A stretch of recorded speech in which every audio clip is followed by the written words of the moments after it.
Before, after, bagong-bago na ulit. Kita niyo kusa siyang kumakalas. Hala, hala. Ang galing naman. Kusa na siyang kumakalas, oh. Shower pa lang yan.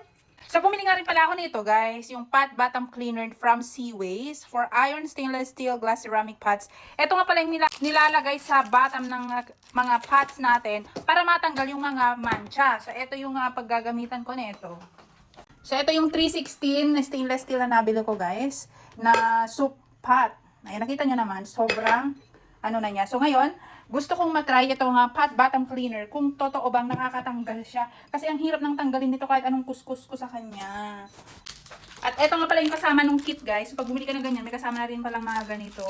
So, paano nga ba siya gamitin? Remove flat cap, peel off aluminum. Ang laki. Lagay kasi. Pot bottom cleaner from Seaways. Wag mo akong bibiguin, Seaways, ha. Parang wala naman kasing butas dyan. Kala ko lalabas dyan. Ganyan na lang natin.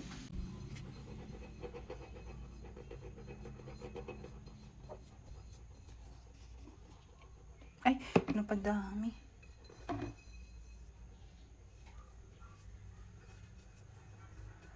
So, dapat makintab na makintab to after 8 hours, ha? Nagkakasing amoy sila, guys. Uy, parang natatanggal na, hindi pa nabababad. Masyadong mabilis.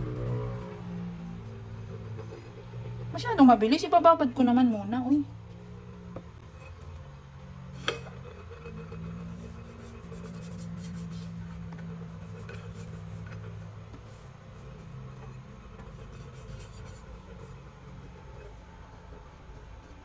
Natatanggal na, hindi pa nabababad.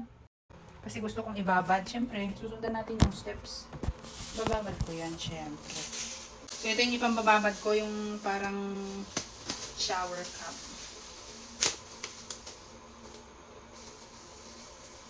Ala. Ay!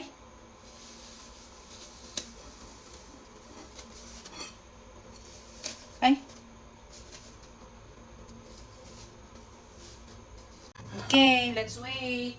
Hopefully, effective so far. Ganyan muna. Update ko kayo after 8 hours or kahit ilang hours kung sa tingin ko pwede na. Moment of truth, guys. After more than 8 hours, ewan ko kung ng oras ko ba ito nilagay kagabi. Basta ngayon, ang oras na ay 12:18 ng tanghali. And ayan na po ang itsura ng aking nilagyan kagabi ng Seaways bottom cleaner, pot bottom cleaner. So yan yung nilagay ko kagabi, guys. So it's time to remove and time to find out kung gaano ba karami ang matatanggal sa ating napakaruming pot. So nilagyan ko nga pala ng ganyan, guys. Oh, nakita nyo, hindi ko pa yan inaano na wala na yung mga itim-itim. Gaano ka ba kagaling, ha? So syempre, huhugasan ko muna. Uy, teka lang, bakit? Ala, balik-bago na yung aking... Nakakatawa, guys. O, tingnan mo, di ba bilang kintab-kintab na niya ulit? O, hindi ko pa yung ginamitan ng sponge, guys. Kusa na siyang kumalas. What? O, balik-bago na. What if ginamitan ko pa ng ganito? Ala, ang galing naman ng... Guys, eto lang yon. Eto lang talaga yon. Grabe siya. Ayan, matatanggalin ko lahat yan. Uy, bakit? Ang galing. Hindi siya budol, guys. Hindi siya budol. I swear. Ayan, nakita nyo naman. Tubig lang yon. Kumalas na sila. Hindi ko pa hinugasan. Ay! Ay! Oh, diba? Bago na ulit! Yay! Yay! Oh, tapang pala ng ano na yan. Nakakatanggal talaga ng mancha. Hugasan ko maigi, guys. Diba? Mukhang bago na siya ulit. Oh, see? Anuhin ko na lang ng ganito. Yeah. Oh, 'di ba? Nakita niyo naman yung before niya, sobrang gusgusi na nakakadiri na yung itsura. Ay nako, may pag-asa naman pala kaya yung mga bottom ng bottom ng mga pots diyan, guys. Gamitan niyo na rin ng bottom pot cleaner ng Seaways kasi nakakatanggal talaga siya, guys, na dumi. Oh, 'di ba? Bago na ulit. Bago na ulit.